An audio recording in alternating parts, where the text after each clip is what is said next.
I'ma blast all off, heavenly realm. I hear the choir like heavenly sounds. I put my foot in the door and I stepped in this vision. I'm killing the vision right now. Whoa, take a piece of Okay, me. so hi everyone. So first I just want to thank the other leaders that I lead with.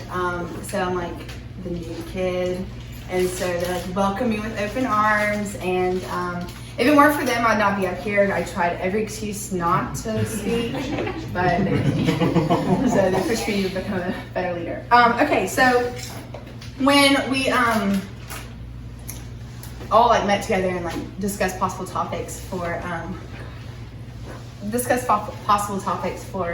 semester, and like who was going to come in and speak for what topic. And so I was sitting, I was like, okay, like what's something that like speaks to me that I've like walked through that, you know, I feel like I can speak to.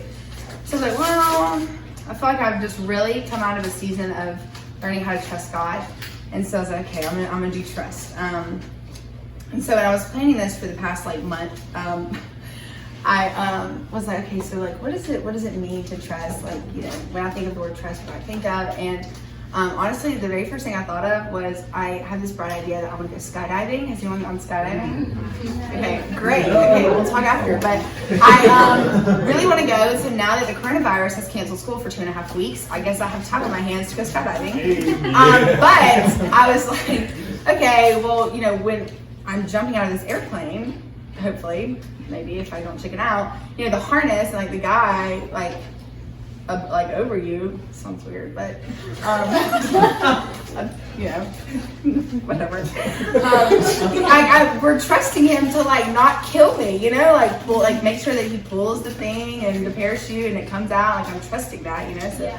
Trusting that, and you know, like roller coasters, like I'm trusting that the harness is gonna like hold me in when I'm going loop-de-loop. So I looked at the definition of trust, and the definition of trust is to have confidence, faith, or hope in someone or something. And so like, I'm like the word confidence stuck out to me, and so like I'm confident that the sun's gonna rise tomorrow. I mean, we're really the creek don't rise, it just doesn't come back again. The sun's gonna rise tomorrow. And then I also noticed the word faith in there, so I looked at the definition of faith, and faith means to have complete trust or confidence in someone or something. So both trust and faith go hand in hand.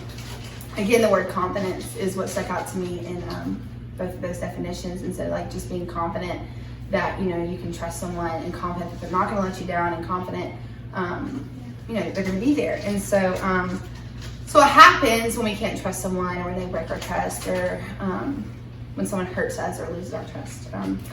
So with that being said, I'm going to give a little bit of my story. So I went off to Tuscaloosa for 2 years, and I was there. And when I was there, long story short, I was turning to sex, drugs, and alcohol for like to find my identity. I was finding my identity in men and other things. And so I like was putting trust in other people. I was putting expectations in other people. I was looking to other people to affirm me and assure me, and I wasn't putting my trust in God. I wasn't finding my identity in God. And like I feel like the last few weeks, all the topics have kind of like gone together, like comparison and identity and waiting. And so it's like, and now trust, and it's like it all kind of, you know, goes together. And I wasn't finding my identity in the right thing, so I wasn't trusting God because I didn't know who I was in Him. So after being there for 2 years, my parents were like, nope, not for you, so we're gonna bring you home. So they brought me home, and I was at UAB for 3 years, and go Blazers, but also Roll Tide. And so when I transferred home, I was super, super bitter. And my parents were divorced, got divorced when I was 5, and my dad wasn't really in my life growing up.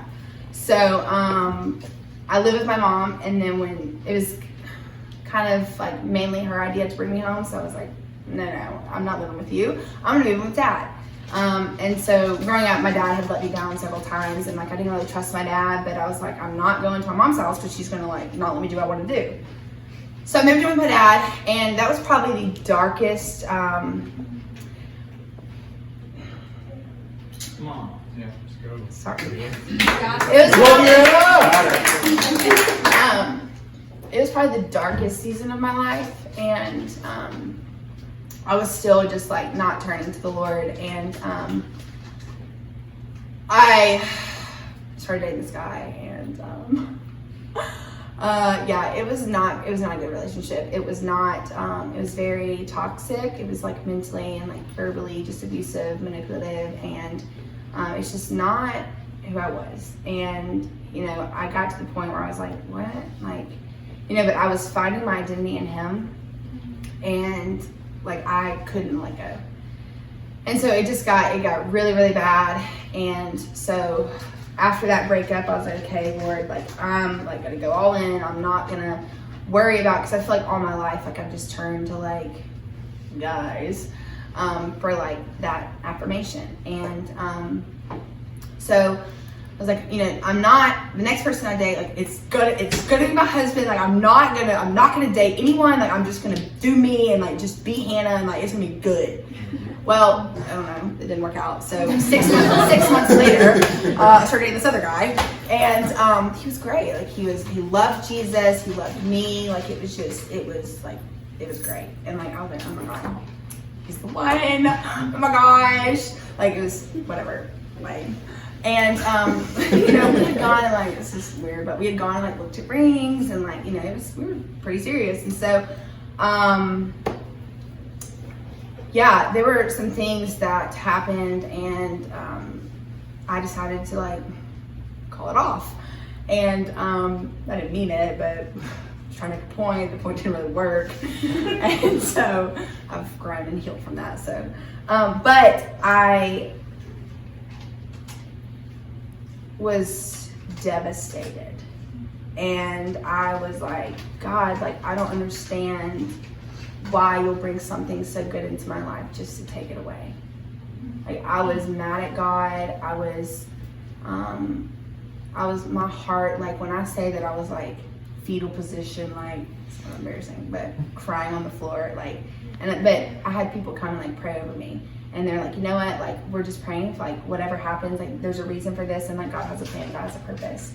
And so I was like, you know, I don't really know what to do right now, but all I know is that like the only thing that's gotten me through Tuscaloosa and like my parents, and you know, my stepdad had let me down at one point, and like all the things that had ever failed me, like I know that like God has brought me through that. So I was like, okay, right now I have to cling to God, because if not, like I'm not gonna make it through this. So when we broke up, I started reading the book, It's Not Supposed to Be This Way by Lisa Kurtis. If you haven't read it, it's really great. So she said some things in there, so this is not me, I wish it was, but like it's so good, and it really just like helped me. But she talked about how like she was in the hospital, and like she was experiencing all these pain, and like the doctors like couldn't find it, and she was so mad, and she remembers like laying in bed and being like, God, like why, like you love your children, like you love me, like I love, and she was talking about how she loves her children, and she's like, I would never let them go through this much pain. And like a few days later, like they kept doing tests, and like a few days later, oh my God, I just forgot what happened, but I'm gonna butcher this, but I think it was her colon or something, and it was about to rupture or something. So if the doctors came in and said, if we would not have kept you here, if you didn't experience that pain, we would not have kept you here. And if we would not have kept you here, it would have like ruptured, and you would have bled out and you would have died. And so she said, the Lord loves us too much to answer our prayers at any other time in the right time, and any other way in the right way. And so, which I was saying. But like, I was like, wow, that's so good. Like, I don't understand like why God would take something away, but it's like, I'm not strong enough to understand. I'm not, it's on the back page. Like I was seeing, like, you know, I was like, God, I'm doing everything right. Like I'm serving in the church, I'm leading, I'm doing all these things. So I don't understand. Like, I don't get it. And so when God promises, she also said, when God's promises start to seem doubtful, his lack of intervention hurtful, and timing questionable, it can really mess you up. We do serve a good God, but we serve a God who also allows hurt. This is where our feelings and faith come to conflict. It's not wrong to ask the why, but we have to trust that if God doesn't give us those answers, it's because it would be too heavy of a burden for us to carry. And that like really like, I was like, okay. Like if God were to give me the answers, like I'm not like, you know, our like lives, he never said it was going to be easy. It's hills and valleys, you know, and so it's like when we're in like the valleys and it's hard, like we just have to remember we have to keep pushing through. And back to my notes. Yes, great.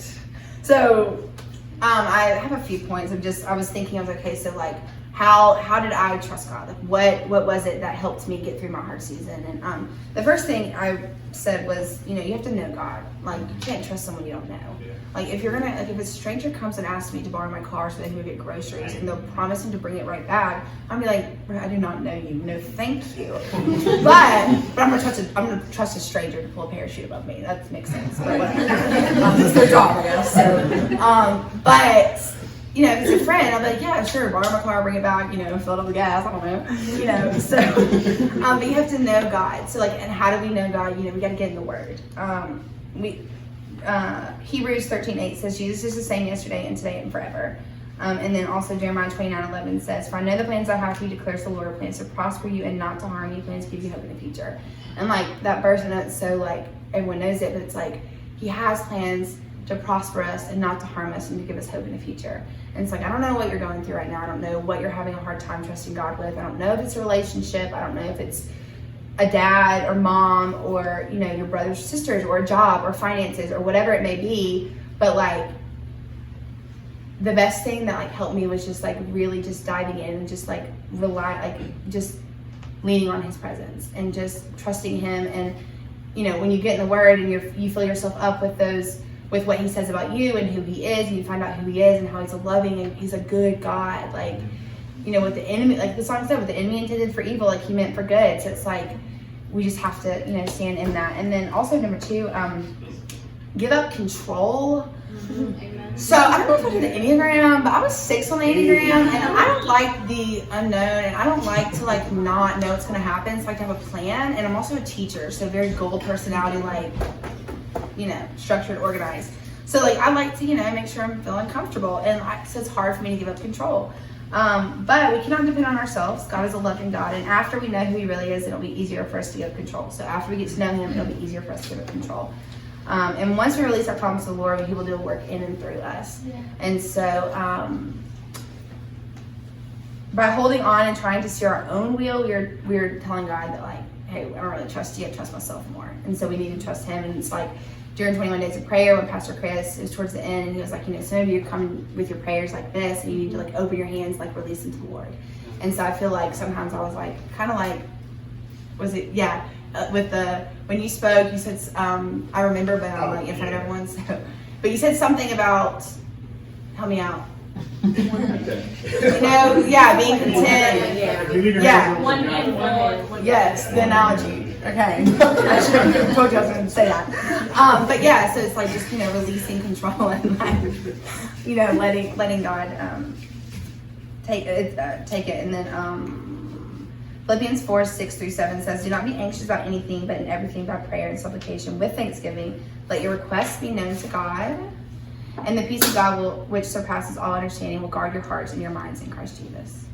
I really liked that. And then the third one was surround yourself with the right people. So honestly, like when I was like fetal position on the floor and like I had people coming over and just like praying over me, like, and they weren't praying like for him and me to get back together. They were just speaking like truth over me and life over me and just speaking like, hey, like, just, you know, heal her heart and, you know, be with her, help her, you know, feel your presence. So when we surround ourselves with the right people, they're able to speak life into us and help us when we fall. And Proverbs 27:17, iron sharpens iron and one man sharpens another. And so when you have those positive people who know Jesus and like can help you when you fall or when you feel weak, then that helps a whole lot.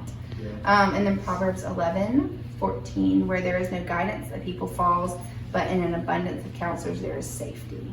And like being a 6 on the Enneagram, I like to feel safe. So I had to keep in mind also that I can't be someone's savior and that only Jesus can save someone. And so it's like I don't want to see her talk about the Enneagram. We were talking about that earlier. God, sometimes I just love the Enneagram. So, but I just like to, I don't know. want everyone to be happy and like be saved and like know Jesus. And so it's like, but I can't fix people. I can't. So I have to remember that and just give it control, you know, with that. And so that was very quick, but it's fine. So we have discussion questions.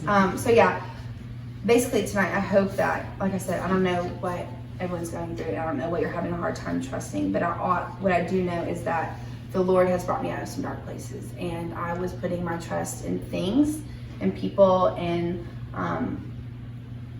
it doesn't work. It doesn't work, and I know that the Lord has not failed me yet, and He's not going to fail me again. So it's like you just got to keep pushing forward, and yeah, it may be hard, and like you said, it's not going to be easy, but He's always there, and so we just have to keep on keeping on. In my spaceship with my dog. In my spaceship with my dogs. In my spaceship with my dogs.